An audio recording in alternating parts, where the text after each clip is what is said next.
Hey, this is John Hansborough. Thanks for joining today. I had a prospect meeting last week that I thought just perfectly encapsulated a lot of the stuff that we talk about when it comes to health insurance and health benefits and taking control of health care spending and not just focusing on the health insurance for companies. There's a lot of business advantages to taking care of your benefits and offering stronger health plans. And sometimes we just get so into the weeds on certain technical details and whatnot. I thought it made sense to just do a real quick case study on this group, why they're moving to self-funding, a few caveats for why it might not make sense, and hopefully that inspires you with some ideas. Maybe if your own renewal is coming up, you're wondering if a self-funded plan does or doesn't make sense for you. Hopefully you learn a few things from this video, but if there's anything else remaining afterwards, please do reach out. I'm an open book, happy to have a conversation with you and answer any questions you might have. So let's dive in. The main thing here is that this was a 40-employee company located on the East Coast. Looking at their census, though, they only had 15 employees enrolled on their health plan. And in talking to the CFO, she just expressed a lot of frustration with the current dynamics of their health plan. They've got a lot of employees, like I said, 40 employees, but only 15 of them are enrolling. So we look at that and we see that's a really low participation rate. What's causing that? Now, in their situation, a lot of the employees were waiving coverage, declining to take the company offered benefits because they were just too expensive. They were getting coverage elsewhere and it was more affordable. And when we peel that back, the company was only paying for 50% of the employee-only coverage on a base plan that wasn't really that competitive. It was a 60% coinsurance plan, really high deductible. And a lot of employees were looking at this and saying, I'm going to spend like $3,000 to $5,000 of my own premium every year on this plan, and I've still got a multi-$1,000 deductible. And once the insurance kicks in, it's only going to pay 60% of bills that come across. So looking at total cost of care, a lot of that was put on the employees for these plans. On top of that, because they were small group plans, they were age rated. So all the older employees were looking at these plans and saying, my gosh, this it's just a PPO plan with a high deductible and low coinsurance, like we mentioned. It's going to cost me $400 or $500 a month myself to add myself and my family and whatnot. So I'm just not going to enroll in this plan. And the company recognized that in their competitive market, in their industry, they were struggling to recruit and they were struggling to retain employees because of their benefits plans. They were really able to zero in on that because the CFO, the owner, when they would go out and talk to prospective employees, those prospective employees who declined to enroll with the group or come on board, they cited the benefits. They were saying the benefits aren't good enough. I need to go somewhere else because I'm going to get better benefits. And so some of the philosophy when it comes to creating a complete comprehensive package for employees, it's really going to center on four things, right? It's compensation, it's benefits, it's work-life balance, and it's the culture of the company. Now for ourselves as benefits consultants, we can't really get our hands involved too much with the culture. We don't really do too much with the work-life balance. Compensation, even not as much, but really the benefits are where we focus. And so if we can go to a small group employer who is having struggles recruiting and retaining employees, especially in today's tight labor market, and we can look at their benefits offering and say, well, you're already spending a fair amount of money on benefits. What if we spent that money a little smarter because we looked at your healthcare spending, we got some control over it, we started implementing some strategies, and then just on an iterative basis, periodically, we looked at how that's working and we made some tweaks and adjustments to it as it goes on.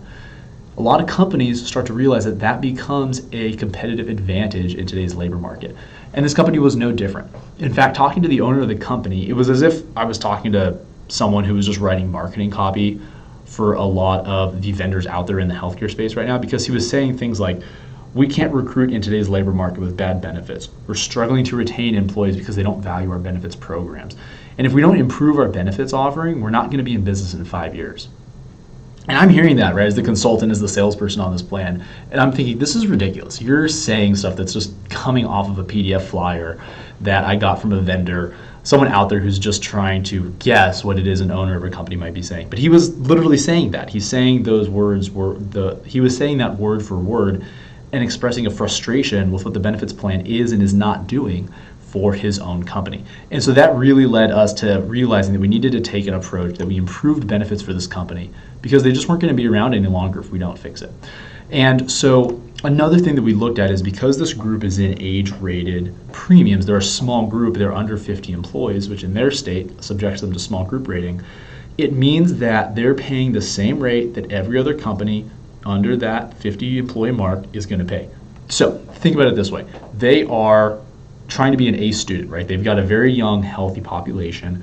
Because of the dynamics of their own workplace, they actually know that their employees are fairly healthy on the whole.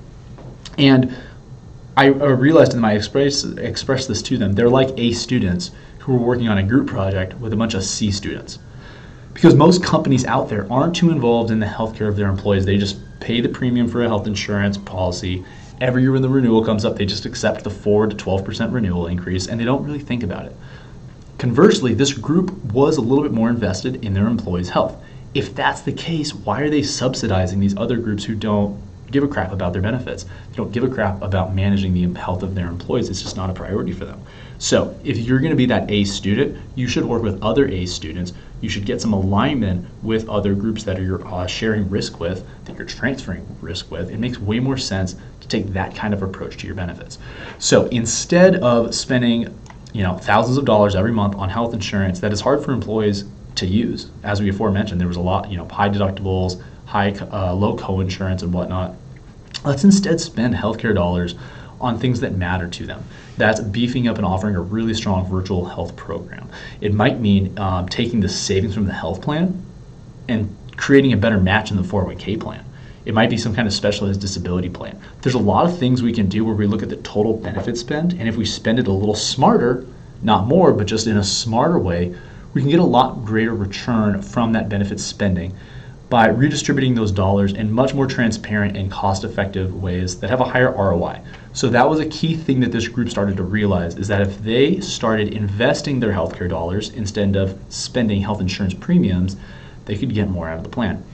A final thing too with this group that really just made a lot of sense for the CFO specifically because they were involved with payroll is that small group health insurance rates are age rated. So what that means, if you're not familiar with that, is that age rated health insurance premiums depend on your age to set the premium. So myself as a 31-year-old, I pay a certain premium now at a small group rate. Next month when I turn 32, I'm going to start paying an increased premium, and that just steps up every single year. It's actuarially based, so they're not just trying to be punitive and punish you. It's based on claims. The older we get, the higher our medical claims may be. So that's a natural thing. But it does make things hard for administrative purposes when every employee coming on board is paying a different premium, and your contribution is a percentage of their premium. So that means if I hire a 30-year-old, and then I go hire a 50-year-old, and I go hire a 60-year-old, and then I hire a 25-year-old, each person's paying a different premium. So when they're considering my offer, maybe I make them an offer and they're looking at everything all in and they're saying, okay, well, what about my health insurance? How much am I going to pay for health insurance? I got to go get the guide out. I got to get the rates out. I got to give them an idea. Say, okay, well, your premium, how old are you again? Your premium is going to be $329. Well, and then we contribute 50%, so it's actually half of that. Oh, but then your spouse is 35. Well, okay, their premium is going to be $365. Here's how much you got to pay there. It makes things hard administratively. Additionally, when you're submitting all that to payroll, it can create possibilities for confusion, missed deductions, possibly deducting too much from employee paychecks. It's just an administrative headache. So for this group, by our shift to a self-funded plan, they were instead going to be getting composite rates, even though they're still a small group. It was really advantageous to them. So a lot of that stuff it really moved the needle for them. Now, a key thing that is coming up with them that we have had to talk about is that they know they need to evolve their benefits to survive. They need to improve the benefits they offer. They also want to pay more for employee coverage. And so we've been talking about that, but the key concern I have is that if they're only paying 50% of employee-only coverage, and our participation is 15 employees out of a total 40 who are benefits eligible, if we increase the contribution, we might see an increased participation and increase in enrollment. So think of it this way. They're paying 50% of the premium. If they increase their contribution by 50%, so they instead are paying 75% of the employee's premium for a base plan, ostensibly their premiums have gone up 50%, or their contributions have gone up 50%, right? Well, what if their enrollment increases by 50%? Well, they originally were paying 50% for 15 employees. Now maybe they've got 22, 23 employees and they're paying 75% of that.